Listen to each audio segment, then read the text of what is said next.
Hello everyone, Tobias Cornelius here with SATV. Today we're going to film the Arm Wrestling Origin Part 2, where we are going to discuss the foundation of a great arm wrestling club. Stay tuned and enjoy.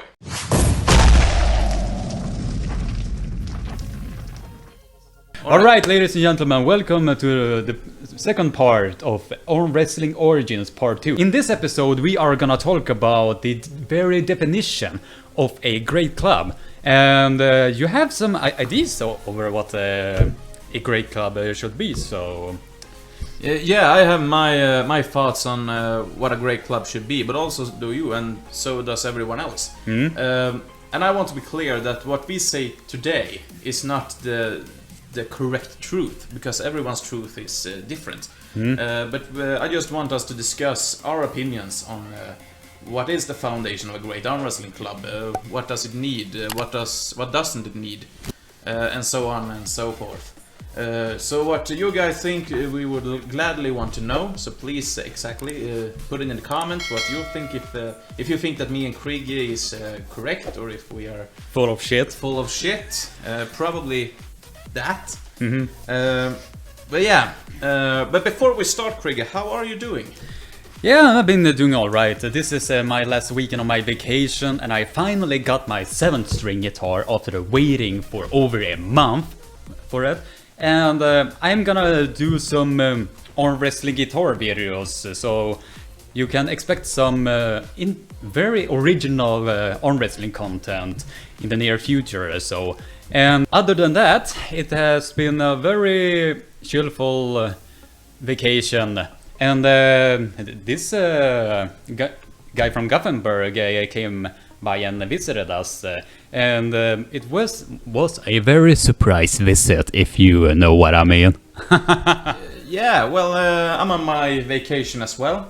I got a new car after the car accident from you guys who remember it from the last episode of Arm Wrestling Origin. So I got my new car and I was like, what should I do on my vacation? Should I just work out and be at home? But then I said to myself, no. So I was going for a visit. I've been visiting my family. And after that I was like, well, I have to come up here and make a video and meet some people. Maybe do some arm wrestling. Yeah. Because when we are gonna talk about the very foundation of what the club should be, we are gonna recap a little bit on the previous episode that we made, because it was very well received. To be honest, I didn't really expect that it will be such well received as it did. Yeah, I'm very happy for that, because I have shared my story before, and I really enjoy making people understand that life is difficult for some people, and I love to inspire people, inspire them to become their better selves. If you want to see the video, I will put it in the gray box corner in here somewhere, or in that side. Yeah, so please watch that video before you watch this one, because I'm going to talk about a little bit from that episode in my experience from an arm wrestling club. And you, Craig, are going to talk about Överumans Armsport. I mean, you have been here all your life. Yes. Yes. But I have been traveling all over Sweden, and I have been noticing how each club are treating their members. Some members are like, some even hang out in their private life, and some are like a big family.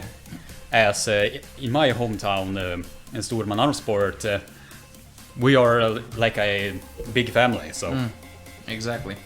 All right. So then let's talk about the first part. To start a club, of course, you have to make a registration, and you need to have a board with the president, with a vice president. You need a banker, you need a secretary, you need all of those stuff. I mean, everyone can start an arm wrestling club. It's not rocket science. But in my opinion, I believe that that's not enough to have a great arm wrestling club. You can have a club, but to make it a great club, it all depends on the members and the attitude between the members.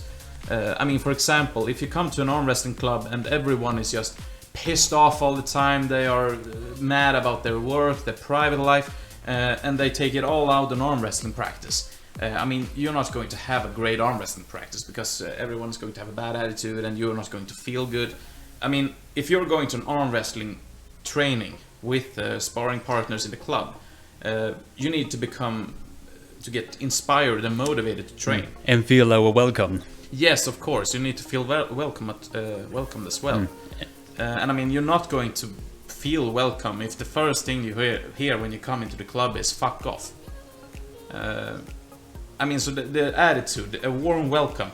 I'm thinking about that old show. You've seen that, right? The Cheers. Yep. You know, as soon as someone comes the door, everyone is like, "Norm." Maybe not that exaggerated, but I mean, with that kind of spirit, that you are welcomed, everyone is happy that you came, and yeah.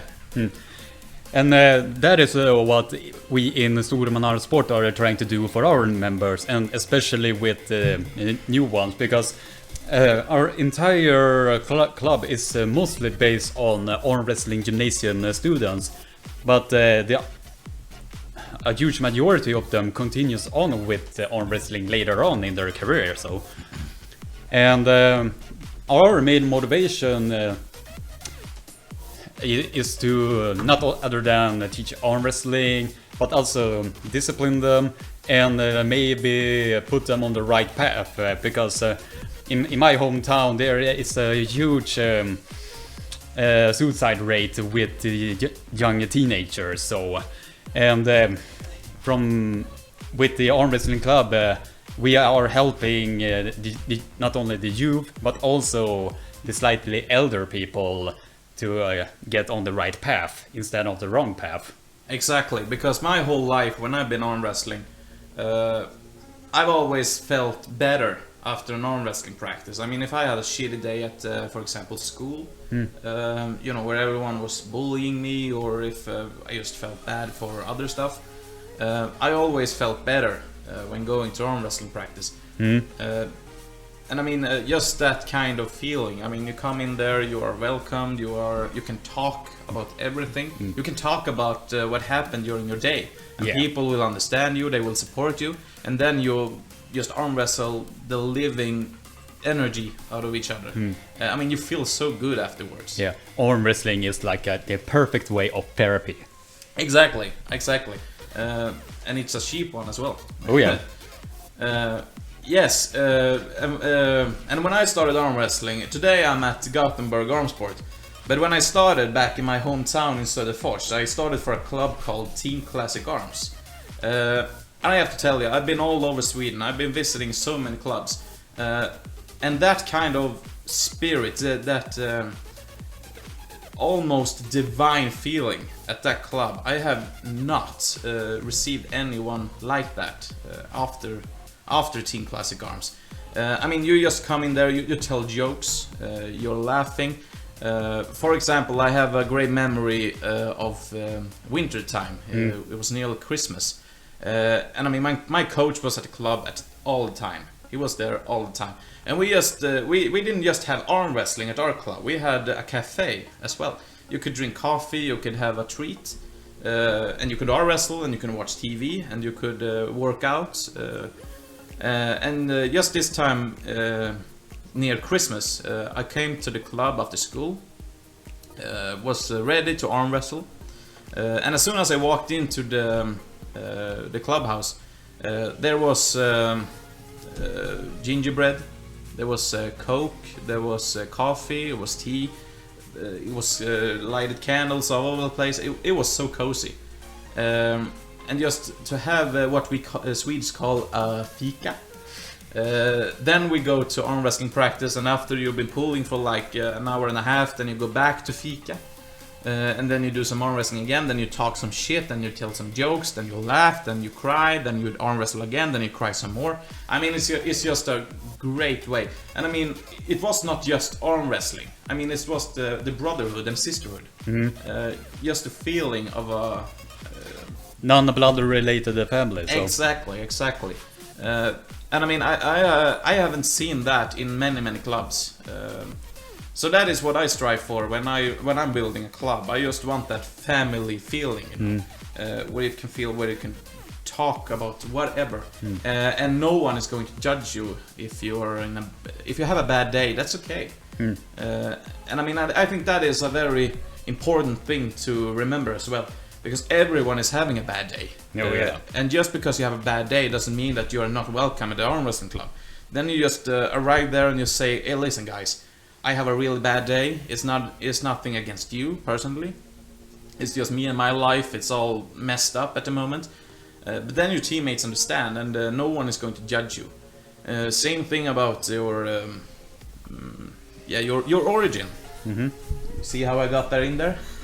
Arm wrestling origin. Arm wrestling origin. No one is going to judge you for that. I mean, your sexuality, your origin, where you come from, the color of your skin, your view of the world, religion. Yes, religion. Everything of that is so important that you're not going to tell everyone. Like, Craig, you're wrong. You're wrong. Arm wrestling isn't the best sport. It's basketball. I mean, you're not going to have that kind of discussion. I mean, of course you can debate on it, of course, but you're not going to make a fool out of anyone because they are thinking different than you. Alright, I really got off topic here, I feel. But that is my opinion. That the brotherhood and sisterhood and the family and everything like that is so important when you're going to practice together, because you're spending very much time together. I mean, that's a fact. Oh yeah. I mean, you're spending like 2-3 hours two times a week, 1-2 times a week. I mean, that is a long time if you summon it all up. That was probably one of a very long explanation of what a good arm wrestling club is, because there are a lot of more contributing factors on how a good arm wrestling club should be. Not only just feeling whole as a family, but also as a unit. Because you don't want to come to an arm wrestling practice and someone is just gonna go all in like that every single time, without you being able to practice on your own weaknesses, maybe sharpening your own strengths, and so on and so on. And in my arm wrestling club, we are pretty much allowing everyone to not only feel better, but also working on their separate weaknesses and improving on their own strengths. So we always communicate every single time on if I'm going into the hook and the other is going out on the top roll to put more pressure on their pronation, and me on my supination and all of that. And that is one of many contributing factors that has made my club one of the best clubs in Sweden right now. You actually said a very good thing there, communication. I mean, it's like a relationship. I mean, if there's no communication in a relationship, then it's going to fail. Same thing in arm wrestling. I mean, if you are doing some practice and someone is pulling in the hook and the other one is trying to go a top rope, and you notice that your opponent is getting injured by your pressure backwards, then you just release and ask, are you okay? I'm a little bit stressed out, I'm a little bit my elbow is hurting, everything like that, and then you respect that. And then you maybe don't go out in top roll against this guy or this female. I mean, because you understand, alright, you're injured there, I'm not going to apply any more pressure there unless you ask me to. To challenge the pressure even further. Exactly. I'm going to tell an example. I'm not going to mention any names because I don't want to hang out anyone. But a couple of years ago I was doing some traveling around Sweden. And I ended up to practice at this club. And as soon as I got in there, no one even said hi. I mean, I was a guest to that club and no one even said hi. And I know a lot of people, so some of those people around there knew who I was, and they say hi for a short time.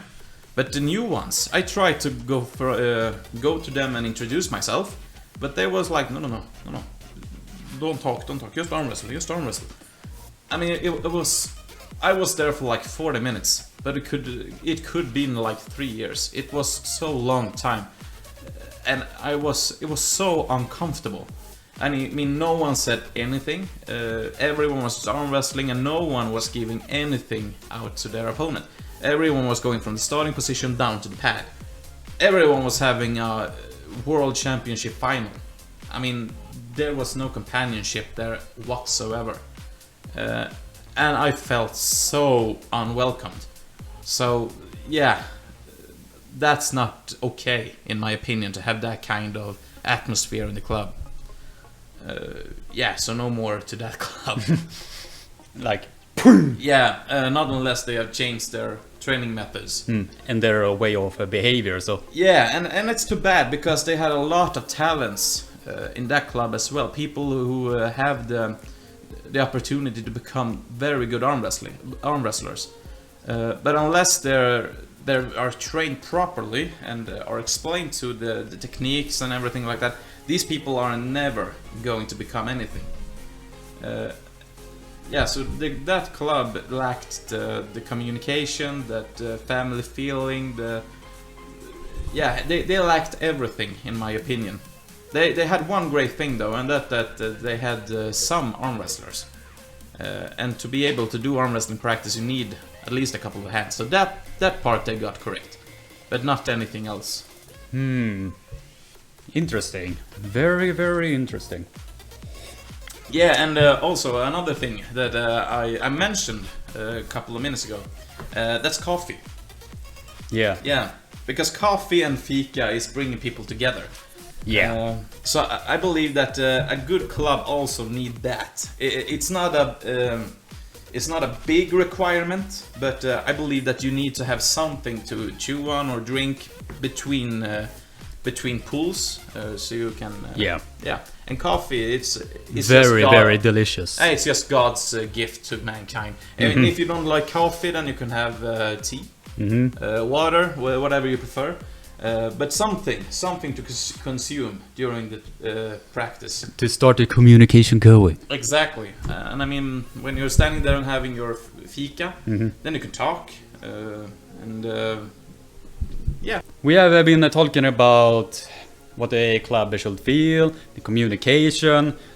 Have we missed something? Like, I know there must be a lot of paperwork, but you also need a very good foundation with secretary, a vice president, a president, and all of that is included in the very foundation of a good club. So exactly, and that is the club's decision to put their board in action. And I mean, a president should not be self-elected, if you know what I mean. A president should be selected by their club members.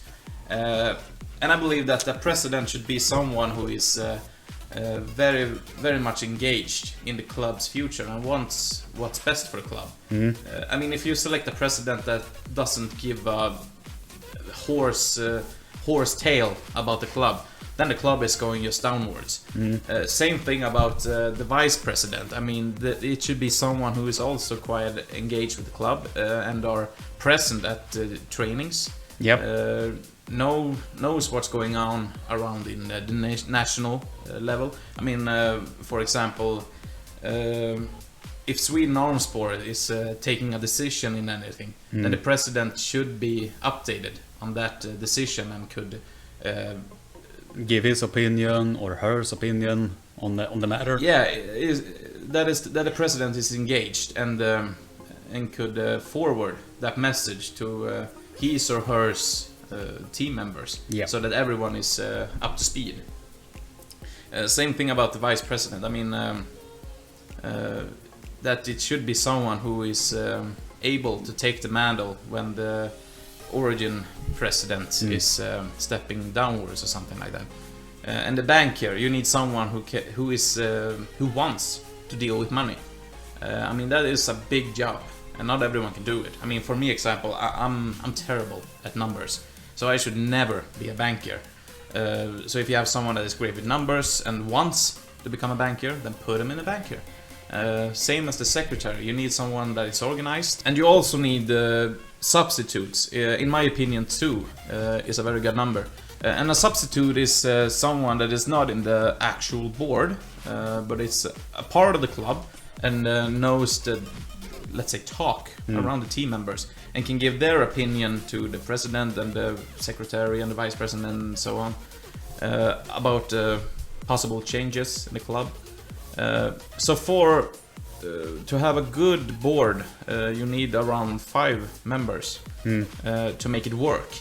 I mean, it's just not give your club a name and then just be on your way. It's a tons of administrative work. Yeah, so if you're going to start a club, then you must be able and willing to do that work. You also need to marketing your club. I mean, print up some T-shirts, making some cards to pass around. Do a Facebook page, Instagram account, web page, yes, Instagram, everything. Just because to lift your club up so that people know that you exist. Maybe to recruit some new members. I don't know. But you need your brand. You need to have your thing. Because people are going to notice if what you're doing is not true. I mean, if you say like, oh yeah, we are the best club in Sweden, and you have no marketing skills to back that up. So yeah, if you have something that doesn't market, I'm sorry for my bad English today. But I want to say that if you say that you are the best arm wrestling club in Sweden and you don't fulfill that promise, then everyone is going to know that you're a liar, a fraud, and they're going to back up and move to a better club, maybe Gothenburg Armsport or something like that. Yeah, so you really need to work on it, is what I need to say. I wanted to say. Yeah. The self-promotion there. Yeah. Then we can talk about a little bit of on our own experience with different clubs than our own. But I have been traveling all over the place. In most of the clubs, or pretty much any club that I have been to, they all know who I was. I was welcome there. We spar, we communicate, we did this and that and this and that. And so for me it has been relatively positive, if I can say so myself. Mostly because I am the founder of SCTV. But in a more serious note, so far I have not been not getting the feeling that I am not welcome. So I know a lot of people have different experience with this, as Tobias just mentioned one specific club. I just want to clarify that was just one situation. I mean, I agree with you 100%. Swedish clubs overall are a very good communicational and warm welcome. And I mean, I think that is because that everyone is getting to know each other at competitions.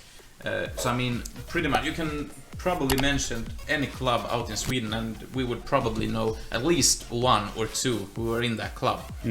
And I mean, that is also a very big foundation for clubs, that we know not people in our own clubs, but in other clubs. So when you go and visit and training with the other clubs, then you are welcome. Now it's time we are gonna talk about our own experience with the clubs we are participating in. I'm gonna talk about my experience with the SwedenArmwrestling Armsport, and I'm going to talk about my experience with Gothenburg Armsport. Yeah, and the thing I wanted to ask you is, you have been the arm wrestling president for Gothenburg Armsport for like 2 years now? Yeah, something like that. What has been your experience with that, and why did you choose to step in as the leader of the club? To answer that question, I want to go back from when I started Gothenburg Arm Wrestling, because I'm not from Gothenburg originally. I've moved to several different clubs. I've been a member of like 3 clubs before I was a part of Gothenburg, and I moved there in 2016. And as soon as I got in there, I got help to find a place by one of the club members, and people knew a little bit of who I was. But as soon as I came in there, I didn't got a very good response from them? Exactly. I wasn't feeling very much welcomed at that point. I believe that some of those pullers out there knew who I was and knew my capability at the table, and they felt threatened. That is just my opinion. I have no idea if that's correct or not, but it was a little bit stiff in the beginning. But what I did is that I started in a very slow pace, because I didn't want to go in there as a newbie and he was like, do this, do that, because then I was probably going to get kicked out of there. So I just, in a little small amount, gave a little bit of coaching. I started to talk, get to know every puller in the club. Earning their trust. Just get to know what they did, who they was. And then I started to come to training. I was like, yeah, how's work? How's your family? How is this and that? And then I started to notice that the other members around did the same thing to each other. Probably because they felt very good coming home from practice, and they felt welcome, they felt watched. Not watched, that is a terrible thing. Noticed, exactly. So that is what I did. And I started to do that, and then I came in with a little bit more coaching, a little bit more jokes, a little bit more warm feeling. Some days I brought a coffee maker to the club, a new one, because the old one was terrible. Started to brew coffee every practice, tell some more jokes, shared a little bit of my history and to people. And after a while, for like a year and a half, I also been competing for Gothenburg Armsport. Been doing the WAL qualifiers in Stockholm. I went to England, I went to Germany, went all around Sweden, competed for Gothenburg. And then the former president of the club, right before the meeting of the year, he came to me and said, listen kid, I'm going to step down as a president because I don't feel that I'm up to speed with everything that is happening in the arm wrestling world. And I want to put a little bit more focus on my house and my family, and that I'm not in practice so much anymore. But you are at every practice, you are a good, you have a good soul, and you are very funny at practice, and people look up to you. So I'm going to vote you as a president. And this was just like an hour and a half before I got selected, so it came very sudden for me. And to be honest, I was terrified at first, because I was like, am I really going to be... Am I really what this club needs? Then the meeting started and the president said that I want Tobias to become the new president of Gothenburg Armsport. Who else wants him as a president? And everyone was like, yes, I want. And I really got shocked, because I was like, whoa, like 2 years ago you guys didn't like me and now you want me as a president. So I really felt honored. So I took the mantle and yeah, I've been doing my best. Of course, I've been failing in some missions as well, but that is just the human nature, I believe. How has it been like to be the club president of a club that almost got extinct to some extent? Because I have been noticing your work with the youth over there and the other members as well. It almost like you pulled that club out of the dirt, and now it became one of the fiercest clubs in Sweden right now. Thank you. It hasn't been easy. I mean, I have great ideas. I get new ideas every day. So what I started to do is to marketing the club, because I noticed that we are not enough members. Our budget isn't cutting for this, and our clubhouse is very cheap. So I mean, it's very lucky that we could be in there for as long as we have been there. But I noticed that we need more members if we're going to survive this. So I started to marketing. I started to print new clothes for us, because before we just had these black t-shirts with a white text. And that kind of t-shirts was like similar to every other club out in Sweden. So I put my own touch in the club. I talked to the board, and we made a design that we printed up, the blue one with the golden lion. And after that, I just started to talk to people outside the club and was doing some Facebook advertisings.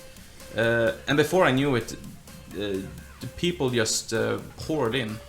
And a lot of thanks as well to YouTube. I mean, people are noticing other people arm wrestling at YouTube, Facebook. They look it up, they see Larrett, they see John Brissaint, they see Tim Bresnan, they see everyone, and they were like, I want to try this. And then they search for an arm wrestling club, and then they find us, and then they come, and then we have a warm welcome, we have coffee, and everything like that. So that was a little bit of what I did. But the first thing I wanted to do was to marketing the club and make everyone feel welcomed. And today we're almost 40 members, so it's been a great experience. Yeah, it's been a great experience, and I'm not over yet. I have still some great ideas, but in time I'm going to probably make it happen. Yeah, and then also another great thing is that I started a tournament. Because I thought, I was noticing that the clubs all around the West Sweden, where I'm currently at, they didn't have a great communication between them. I was going to another club just a couple of miles away from my club and started to train there, get to know those people. Then I got to the next club, started to know those people, and so on and so forth. And then I started the district championship, which is held every year at December. Where we pick out the best arm wrestler in the West, and that also started out small. And last year it was almost 60 participants just in West Sweden. That is really impressive. That is very, very impressive. Yeah, terrifying as well, because I did everything. I did the secretary, I did the medals, I did refereeing, and I also competed myself. So it was lots and lots of work, but I noticed that people around the club started to talk to each other, and they got new contacts, and later on they started to go and visit the other clubs. So I mean, I felt that I have succeeded in what I wanted to do, and I wanted to bring arm wrestling together to the clubs in West. And another thing I did in Gothenburg was that I started to film the practice. I started to film the newbies at the tables, so they could go back at the Facebook site and reflect about their own fighting style, and maybe studying for themselves on YouTube or something like that, and maybe change something or ask me for opinions, and I could give them what I believe that they needed to change. And I started to notice that people really liked this idea, because they could go back to like 2-3 years back in time and watch how they fighted back then, and they could see for themselves, oh, I've done some very big changes in my fighting style.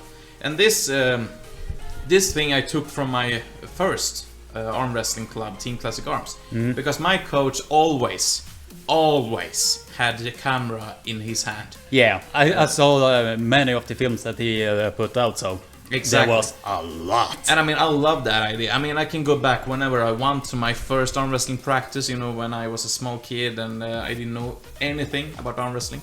And I can see so much material from tournaments and from practices. I mean, there's tons of movements that I can just witness and analyze. And I mean, I love that. So I wanted to do that as well for Gothenburg, and like I said, people love that idea as well. So I believe that is a very important thing to do, to document the trainings. And of course, if anyone in your club doesn't want to be in film, then you shouldn't be filming them. And that is where communication is coming in, because I am filming a lot of our practices myself, but I always ask beforehand if I see some new faces that are not so comfortable with being on camera. I always ask them if it is okay that I'm filming. If they say yes, then I'm gonna keep on filming. If they are saying no, then I'm just gonna go film somewhere else. Exactly. And I mean, I have a couple of people in my club who doesn't want to be filmed. And I mean, that's easy. I mean, you just respect that, and you just film the ones that want to be filmed, and then they can go back a couple of years, a couple of months, and just watch the video and be reminded. Or in a tournament, you can go back to a tournament for like 4 years ago, and you can see how you did there or how your teammates did there. So that is a great thing for your self-development. So really recommend to start filming the practices. And that is a tip for all of you out there, to start filming. And just listen to your teammates. If they don't want to be filmed, then don't film them. Same with photographs. But start film. Practices, tournaments, everything. And start to documenting. Alright, but with you and Storuman-kriget, tell me about your first experience in Storuman Armsport. How come that you started to work out just there? In my own experience, when I first started, I was a very, very shy kid with Asperger's that I had no control over. I was pretty non-knowledgeable with how to communicate with another person. And the first thing that I noticed that I could be myself, and I was welcome there every single time. My coach at the time, Leif Andersson, always said this to almost everyone that were there. Hello, tjena, hey, in his very raw upper north Sweden the dialect that he has. And that kind of welcoming feeling that my coach at the time had, I wanted to share that feeling on, if you know what I mean. And ever since then, I always try to make new members and the younger members, some that has a lot of challenges in their life, private, on the table and so on, to always make sure that they feel welcome and they are feeling that someone is holding them above the surface instead of just drowning them further down the river, if you know what I mean. Yeah, but you started in the school as well, didn't you? Yes, I started when I was around 13, 14, I believe. I've been doing arm wrestling since 2006, so maybe 14 years, I believe. Yeah. So I had a lot of experience with life itself, arm wrestling and so on. So I have if I have to say so myself, a very big knowledge in how the arm wrestling game is working. So I can give advices to the members, to all of the members that are there, if they are not knowing in separate areas or specific areas that they are working in. So yeah, it is a lot of stuff, and yeah. What is your definition of a great arm wrestling president? It is someone that always thinks 2 or 3 plans ahead, or 2 or 3 steps ahead, and he always have good knowledge on how the society is working, how the club is working. It became one time that I started to do a lot more of what he is doing, so I can ease off the burden that he has. So it was one time when it was a small competition. It was going all over Sweden that was calling Betsson, I believe. And they wanted to find the next hero. They contacted me, and I went to Stockholm a couple of times, did some interviews there, and they came to Storuman and I did some more interviews there. And in the middle of that interview I said, to be honest, it feels like our president does not get the recognition that he so rightfully deserves. So I did a small highlight of what he has done, and in my personal opinion and slightly speculation, I do believe that when I did that highlight, they somewhat shifted the honoring from me to him instead. So ever since that was around 2015, and from that day on, it is a big painting or frame picture almost like this big in our club right now that says Hero of the Year, Överumans Arm Wrestling President 2015. Alright, next question for you, again. I guess that you are going to be left in Storuman for a long time. And let's say you are in here for like 30 more years. You are passing your 60. Can you see yourself someday become the president of Storuman Armsport? Potentially.